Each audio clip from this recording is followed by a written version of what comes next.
लिए नीचे दिए गए क्लिक करने योग्य सेक्शन का इस्तेमाल करें। शुरू करने से पहले हमें अपना बूट ड्राइव बनाने के लिए एक कंप्यूटर की जरूरत होगी। उन फाइलों को होस्ट करने के लिए कम से कम 8 गीगाबाइट की क्षमता वाली एक खाली यूएसबी ड्राइव लें। अपने कंप्यूटर पर अपने ब्राउज़र पर जाएं और विंडोज 10 डाउनलोड सर्च करें। परिणाम में microsoft.com पर क्लिक करें और अभी डाउनलोड टूल पर क्लिक करें। डाउनलोड हो जाने पर इंस्टॉलेशन चलाएं। जारी रखने के लिए हां पर क्लिक करें।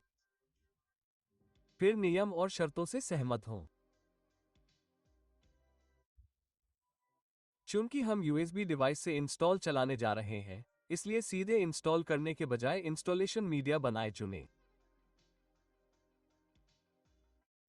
सुझाई गई सेटिंग्स ठीक होनी चाहिए, लेकिन हम अपने सिस्टम के आधार पर ओएस की भाषा बदल सकते हैं या 32 बिट में बदल सकते हैं।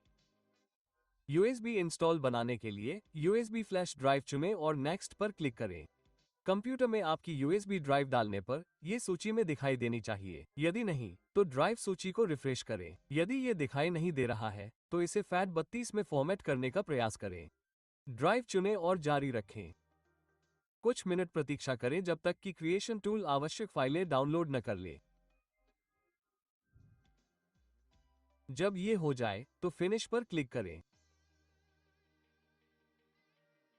अब जब हमारा बूट ड्राइव तैयार है, तो इसे उस पीसी में डालें जिसमें आप विंडोज 2 इंस्टॉल करना चाहते हैं। सुनिश्चित करें कि कोई अन्य यूएसबी ड्राइव प्लग इन न हो। फिर अपने पीसी को बूट करें। इसे सीधे विंडोज 10 इंस्टॉलर में लोड होना चाहिए। अगर ऐसा नहीं होता है, तो ये सुनिश्चित करने के लिए जांचें कि पीसी के BIOS में यूएसबी ड्राइव का चयन किया गया है। आप आमतौर पर पीसी के बूट होने पर अपनी डिलीट की को टैप करके इसे एक्सेस कर सकते हैं। अपनी भाषा, समय क्षेत्र और कीबोर्ड इनपुट चुनें और अगला क्लिक करें और फिर अभी इंस्टॉल करें।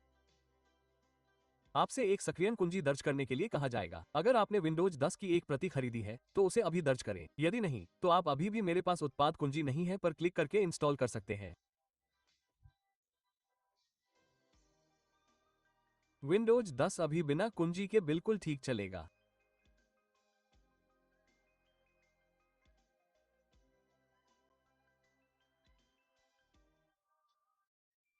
यहां आप वो हार्ड ड्राइव चुन सकते हैं जिस पर आप विंडोज इंस्टॉल करना चाहते हैं और अगला क्लिक करें।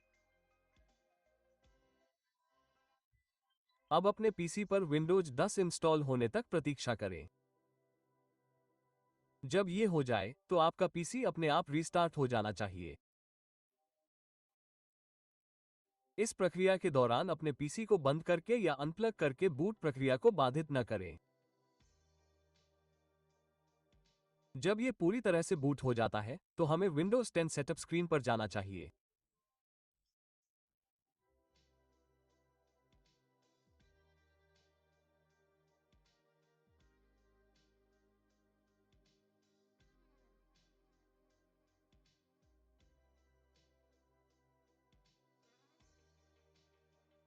यहां से आप अपनी पसंद के अनुसार ओएस को कस्टमाइज कर सकते हैं।